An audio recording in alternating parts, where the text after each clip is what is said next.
like to call to order the school committee meeting of January 12th, 2026. Please stand for the Pledge of Allegiance. I pledge allegiance to the flag of the United States of America and to the republic for which it stands, one nation, under God, indivisible, with liberty and justice for all.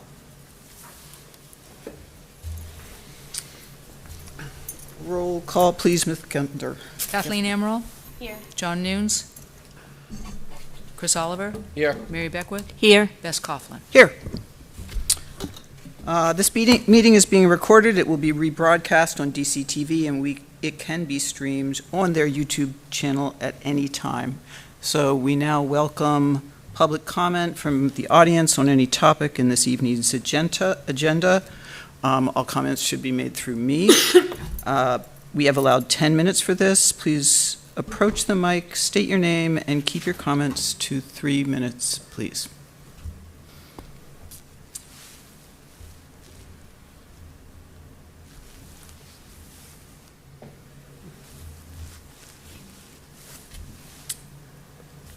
Okay, it appears that there is no public comment. We will move to approval of the minutes for the regular minutes of December 8th, 2025.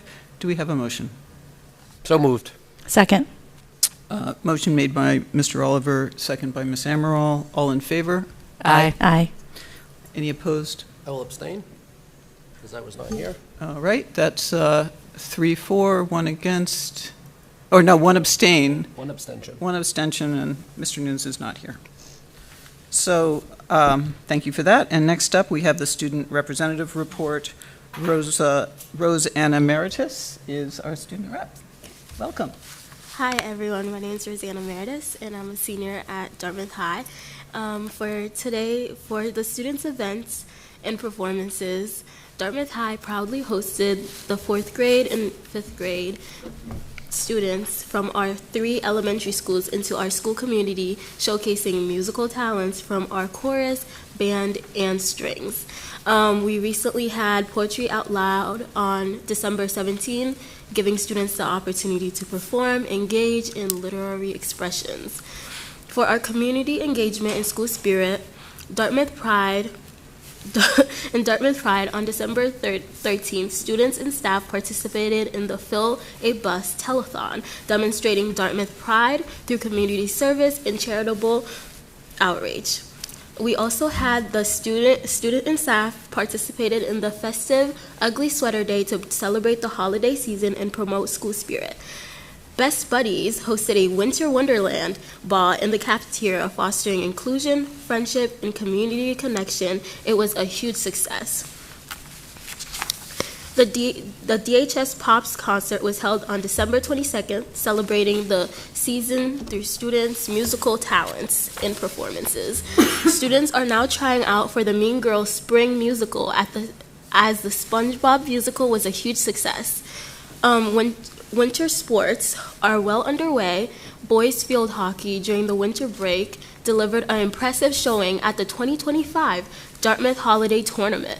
The team defeated Somerset Berkeley 5-4 and avenged last year's tournament loss. Over the students, the holiday recess provided students and staff with a well-needed opportunity to reset and rest and prepare for a strong return in this new year. Students are now working on finishing quarter 2 off strong as quarter 3 is around the corner. A lot of seniors have committed to their early action decision schools, and regular decision students are finishing off their college applications. That's all. Thank you. Why, thank you. That's quite a lot. That's not just all. We appreciate it. And feel free to stay for the rest of the meeting, or if you have homework or other activities you need to get to, feel free to go.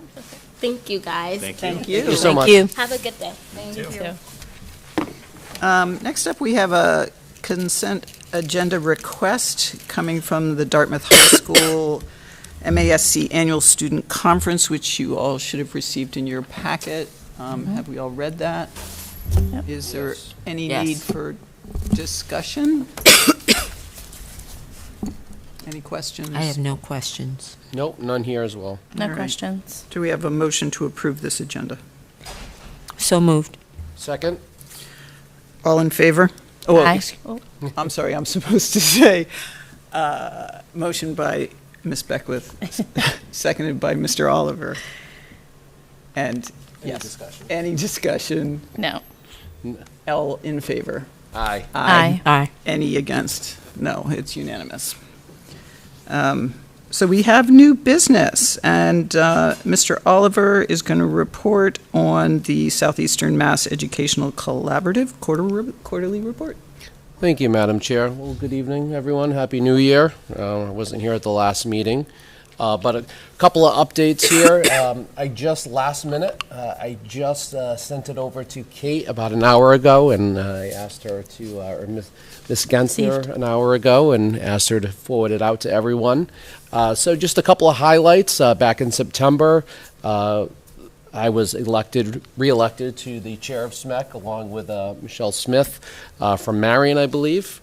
As well as that, some of the other highlights was at our November 25th, at our November of 2025 board meeting, our CPA, Lara Stone, from the Collaborative's independent accounting firm, presented our FY25 audit, and the Collaborative board voted to approve and accept the audit report. That's always a big task, as Mr. Kiley knows. As well as that, the Collaborative also approved the content of SMEC's FY25 annual report, and that should have been shared out with you as well. There's a lot of good information in there, a lot of great things that are happening over at SMEC, as well as a couple of other things. I'm just highlighting because I don't want to read verbatim. You all have it. The board voted to renew the Collaborative's lease with the Fairhaven Public Schools for the 56 Bridge Street building in Fairhaven for a new 5-year term. This houses one of our programs. And last but not least, the Collaborative welcomes some new representatives from the Acushnet and Fairhaven school committees. Happy to answer any questions that you may have. I don't have any questions. Anybody? No. I don't at the moment and haven't been able to review this, but if we do, can we contact you? Yeah, I'm happy if certainly you can reach out to me individually. I'm happy to answer any questions Great. that you may have. Not a criticism. No, I apologize for the tardiness of it. Absolutely. I will mention that just for those of you who may not be aware, that SMEC is an extension, or just like South Coast Collaborative is an extension of the Dartmouth School District, and they provide, these collaboratives provide a great advantage to member districts and provide services for our students at a significant cost compared to a private school education. So just wanted to throw that out there, that it's certainly it's a worthwhile endeavor, these types of collaboratives. I would just add to that we have a really strong partnership with South Coast and with SMEC and South Coast, and we do rely on their services. We have a couple of classrooms actually in our buildings, and one of the things that we're seeing is that there has indeed been an increasing need for us to rely on those types of services. So having a strong relationship with SMEC has been really beneficial for the district, and I'm sure Mrs. Denisio, Mrs. Redlawn would agree that that is some, that they probably communicate with folks over there probably daily. Right? So we're grateful that we have such a strong partnership. Absolutely. Great. Thank you, Mr. Oliver. Yeah, You're thank welcome. you. Thank you. And we are moving right along to the superintendent's We are, update. I know. So first of all, I haven't seen everybody, so Happy New Year, 2026. So Likewise. yes, so thank you. But we're moving into the second half of the school year, and as always, we have much to celebrate. I love listening to our student representative because she did, in a very short time, she captured really a lot of what's gone on in the Dartmouth Public Schools over the past couple of weeks. Because it seems as if it was a lifetime ago that we had the Holiday Pops concert, and all of the events that were happening across the district in a really short amount of time. So she did an excellent job. So I won't repeat everything that she said, but, she took some of my report. But I'm grateful for that. I thank her. But this month, we're right back into it. Our academic focus this month is really going to center on specialized professional growth, and this is all connected to student outcomes.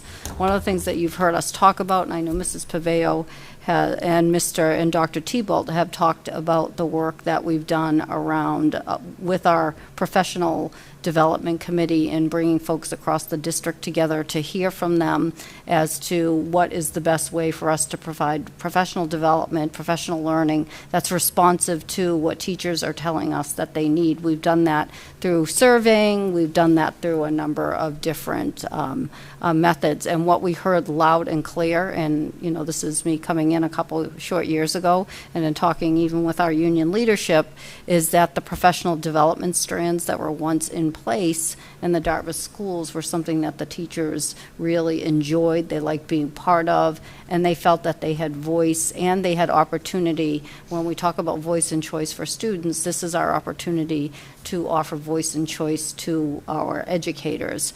And so this Wednesday marks the first of the 5 remaining early release days for the school year.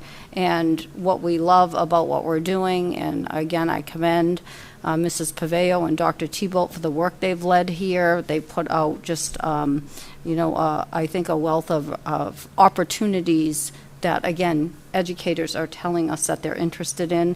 And so this will be a strand-based format. And this allows educators to sign up for specific topics to earn 10 hours of what we call PDPs, or professional development points, toward recertification. And as you know, our educators have to recertify every 5 years. And so this is an opportunity for us to listen to folks and to be responsive, and at the same time for them to earn professional development points that are aligned with our strategic plan, with our school improvement plans, and with what we're hearing in the field as to what the needs are. So we will have content-specific strands in ELA, math, science. There'll be some leadership strands. There's a strand dedicated, and I think this is probably the first time we've done this, for our ESPs, our education support professionals. So we wanted to make sure that we were as inclusive as we could be and recognize that our ESPs are very much out in the field doing a lot of hard work alongside our teachers, and this is one way for us to show the value and to really focus on some of the professional learning needs that they have. I would also mention that in one of the strands is a social emotional learning strand, and I particularly, again, I think that this is a strong strand in that we have an outside consultant coming in. His name is Charlie Applestein. He wrote a book called No Such Thing as a Bad Kid. He's really fabulous. I've actually heard him speak before. But attached to that, we're also working with the Children's Advocacy Center, and they'll be supporting the work that he's coming in to do. So he'll do the first few sessions. They're actually going to come, and they're going to observe his presentation so that when it's time for them to take over, they're going to build off of the professional development that he's providing. Beyond that, we have our instructional leadership coaches who are going to be out there leading some of this work, some of our teachers. There's going to be, I know, an AI component, which I'm definitely going to try to get into because there's so much going on in that world. And the expertise that we have here in this school district through our instructional tech, Jonathan's department, our instructional technology coaches, is really phenomenal. And I know you've heard us, and I've shared with you some of not only the local recognition that some of these folks are getting, but some of them are getting national recognition for some of the work that is happening here in Dartmouth. So I'll move on to budget, capital improvement, and HR. So as you know, it's budget time, and I think this is Jim's line, not mine, but this is the most active period of the year, would you say, Mr. Kiley, for fiscal and facilities planning? And we've been really busy with this all year long, but now here we're coming to the point where we'll obviously start discussing budget very publicly. So schools, all of our schools and departments have submitted their budget proposals. Each request has been carefully vetted to ensure that it not only meets student need, but also aligns with our strategic plan and our school improvement plans. And one of the things that we have been doing is in our individual meetings, and as I said, we'll be presenting on February 9th the official budget presentation. But one of the things that we've seen and heard is, as we're sitting down with our school leaders, school and district leaders across the district, they're being responsive to what they're hearing from their faculty, and there's not one thing that was submitted. There was not one request submitted that we didn't also submit ourselves. So that's how well aligned we are right now, in that there were no surprises coming from the school-based folks, and there weren't any surprises from us going as we shared preliminary budget information with school-based people. So one thing that we're really excited about this week, as you know, because you'll be part of, is that on January 15th, we are going to conduct a tour of our facilities. We've invited the town administrator, a couple of other folks from town hall will be joining us. We've invited the select board. We've invited the finance committee, the capital improvement planning team, and the long-range capital improvement planning team. Did I miss anyone? I don't think so. So we are going to start here at Dartmouth High School, and we will have an overview, a presentation of some of our capital needs at the school level, and then we'll tour the high school, and then we're going over to the middle school, and we'll do the same. And so we've had a pretty good response at this point. Kate, do you remember? Where are we? About Approximately 17. So we have approximately 17 people that will be joining us, and probably a few more as we get closer. But the purpose of this is to evaluate, give folks a chance to get into our buildings and to evaluate the real needs. And when we're coming to the public and we're advocating for the concerns that we have around the facilities across the district, we want them to have an opportunity to have first-hand knowledge of what we're talking about. And so our school-based leaders will be conducting the actual tours in both buildings. So we're excited about that. Mr. Kiley, we'll give you an update. We have two MSBA updates, actually. I think Roof and just today we heard from the MSBA about their core program. Right. Thank you, Dr. Sabe McGuire. So in terms of the core program, the MSBA opened their core program submission window today. On January 27th, I'll be attending a session that they're doing on core program submission that they're encouraging potential applicants to attend. And then I'll be working on preparation of the statement of interest to replace the Dartmouth Middle School building. So that project we've talked about before, that would a submission of a statement of interest for the core program would require school committee approval and select board approval. And we would need to accomplish that prior to April 17th. So we want to obviously be cognizant and give cognizant of the select board schedule and give them as much time as they need to do that. So I'm going to be working on that and get it to you, and then hopefully gain your approval, and then send it over to the select board for their consideration. The other project is the high school roof and windows, and we're still waiting for them to appoint a project manager. So we're not alone in that. That's they haven't appointed them for the projects throughout the state yet. So Okay. Very good. I do have a question, Madam Chair. Yes.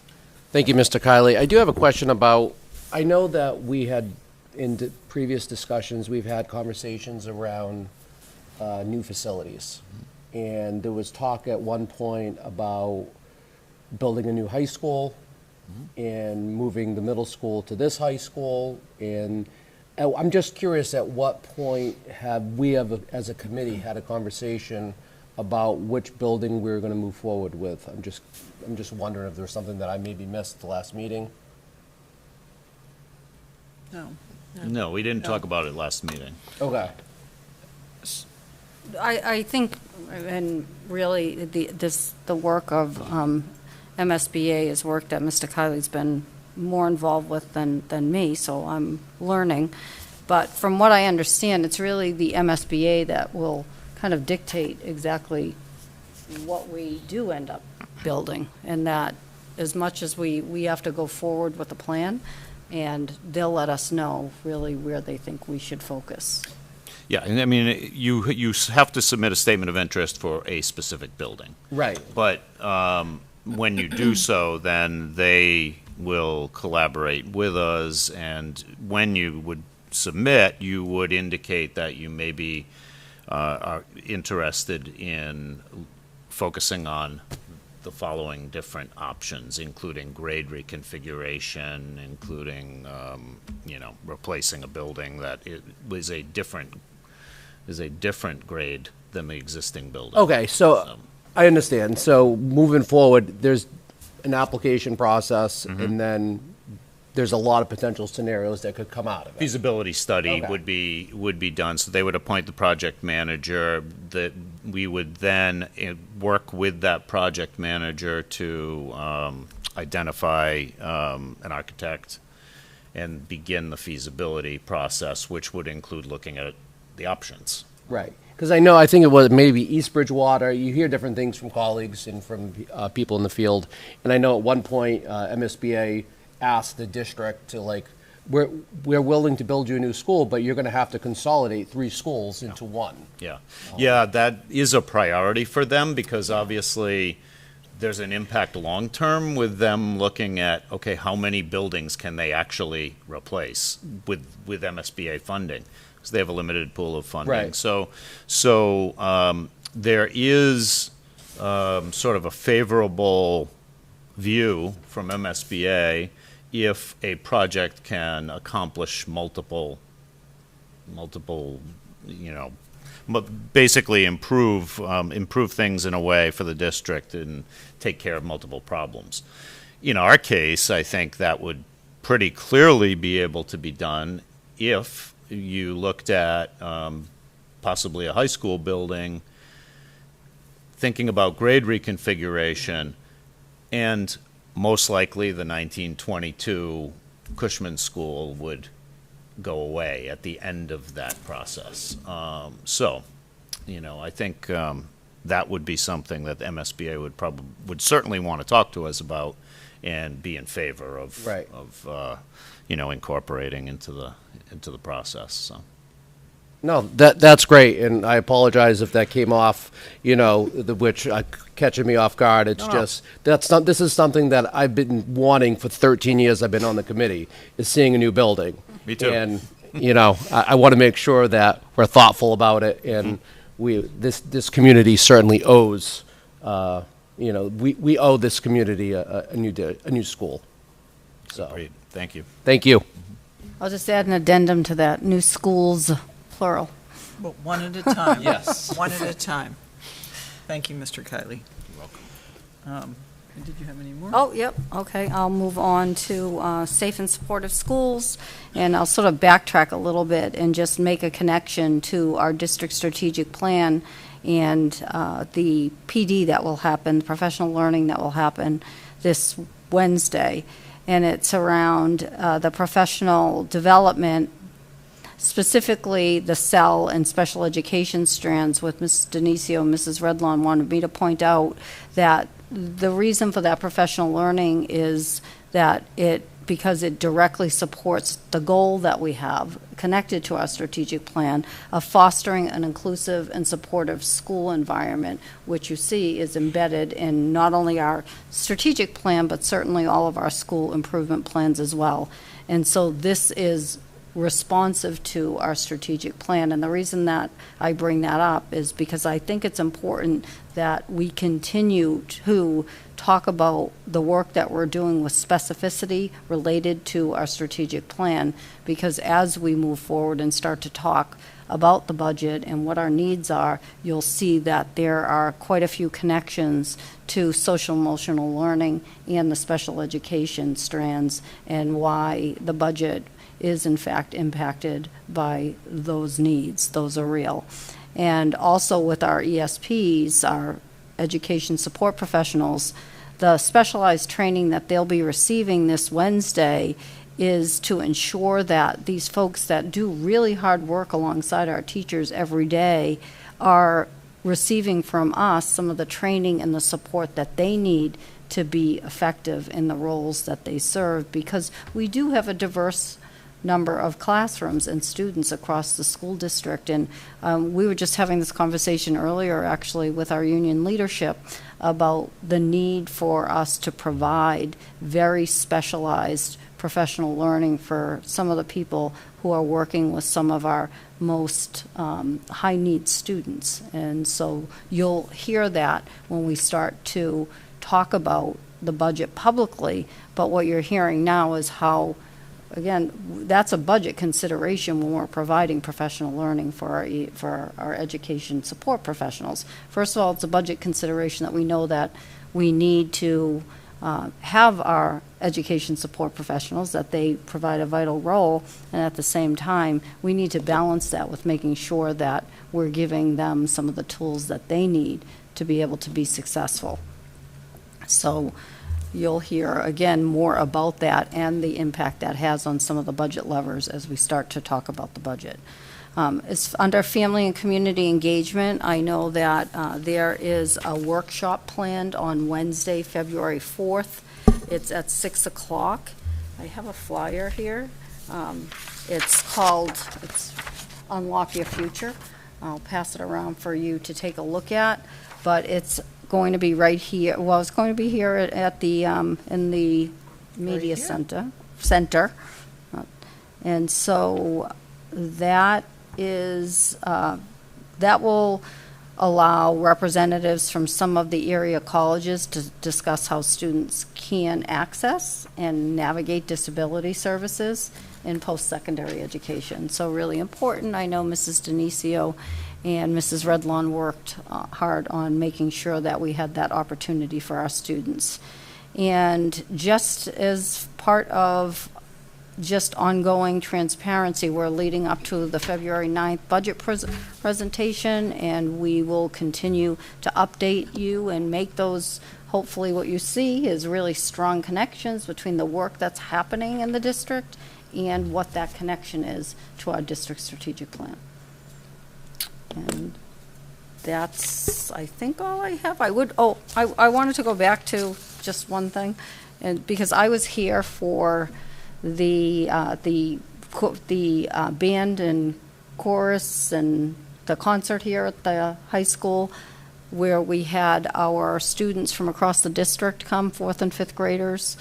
And I want to say that was a huge success. In the past, we had only had the Potter School K-5 come, and so we've reorganized that, and I really do thank Mr. Flint for making sure that happened, because what this allows for is that every student in the school district at the elementary level, regardless of the school you're in, you have an opportunity to come up here and to see that kind of performance, because part of what we're looking to do beyond the entertainment factor is to get kids interested in accessing music. And so, and it was really fun to be here and to see the excitement and to see kids come from the 3 different elementaries, because eventually they're all going to be together in one place, right? So that was kind of like their first opportunity to be able to do that.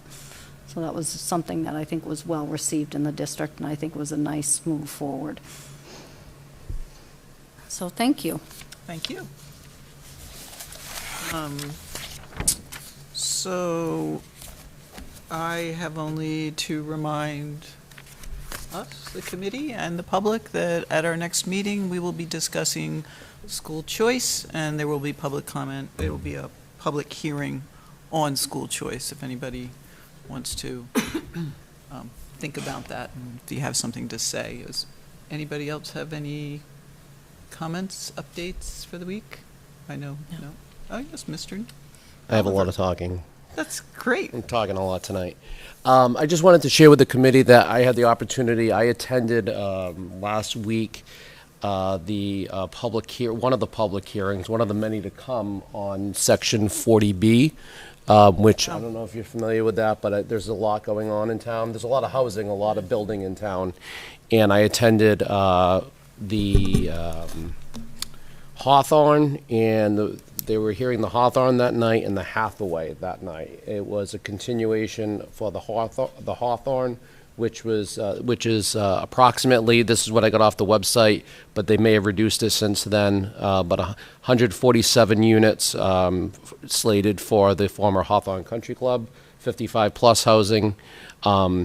So that was a continuation. I was really there for the initial hearing for the Hathaway, which is a 300-unit proposal for Hathaway Road, including 12 studio apartments, 183 one-bedroom apartments, 75 two-bedroom apartments, and 30 three-bedroom apartments, which is certainly significant.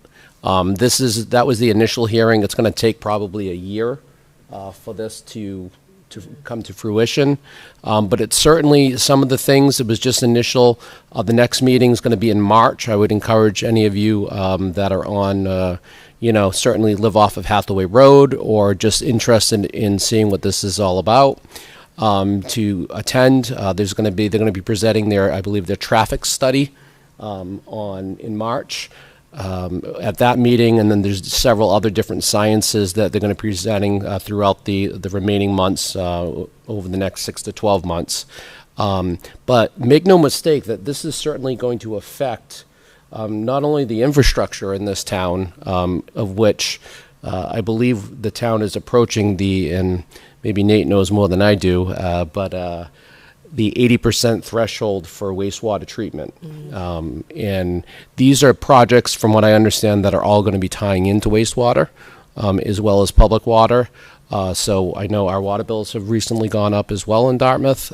So just be mindful. We are under the state threshold for the 10% of Section 40B housing. So that's why, it sounds like the Board of Appeals is trying to work with these developers, because ultimately, if we deny them on a different basis, that they can appeal to mass housing, in which the mass housing can overrule anything that the town says, and we have to agree to that.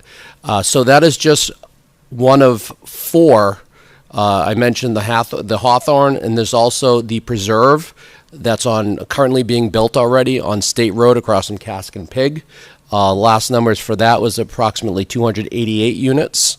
And keep in mind that I know, at least with the Hathaway, that not all of these are considered 40B. Maybe only a certain percentage are considered 40B low-income housing. The rest will be at market value. Then there's also, another one, Sherbrooke Farms. So that's a total of 4 that this town that developers are looking to build in this town. I believe Sherbrooke Farms, I couldn't find it, but I believe that's going to be at the old gravel pit just past UMass Dartmouth, off of Old Westport Road. So just be mindful that ultimately, while, we have to work, the town is going to try to work with these developers, that ultimately it's the taxpayers in this town that are going to be footing the bill when our wastewater treatment plant needs to be updated or expanded, as well as public infrastructure, and not to mention, finally, the school department. That, we're certainly not going to be able to, based on some of these statistics and numbers, handle with our current staffing levels, while yes, that's going to certainly, Mr. Kiley, correct me if I'm wrong, this will be new growth, considered new growth. Yes. But it's not going to be enough new growth in revenue for us to support all these FTE staff and faculty members. So I just wanted to share that with everyone and just be mindful that these 4 projects are going on in town right now. Thank you. Thank you, Mr. Oliver. Thank you. Yes, that will affect our schools. Certainly. So our next regular meeting of the school committee is scheduled for Monday, January 26, 2026 at 6 p.m. here in the Dartmouth High School Library Media Center. And I would like a motion to adjourn into executive session to conduct a grievance hearing pursuant to the collective bargaining agreement between the Dartmouth School Committee and the Dartmouth Educators Association, and also to discuss strategy with respect to collective bargaining, where an open meeting may have the detrimental effect on the school committee's bargaining position. That would be the Dartmouth Administrators Association. Do I have a motion to adjourn? So moved. Second. Motion by Mr. Oliver, second by Ms. Amaral. Can we have a roll call, please, Ms. Gunther? Oh, and not to return to open session. Thank you. Kathleen Amaral, Yes. Chris Oliver, Yes. Mary Beckwith, Yes. Bess Coughlin. Yes. Thank you all. And thank you all.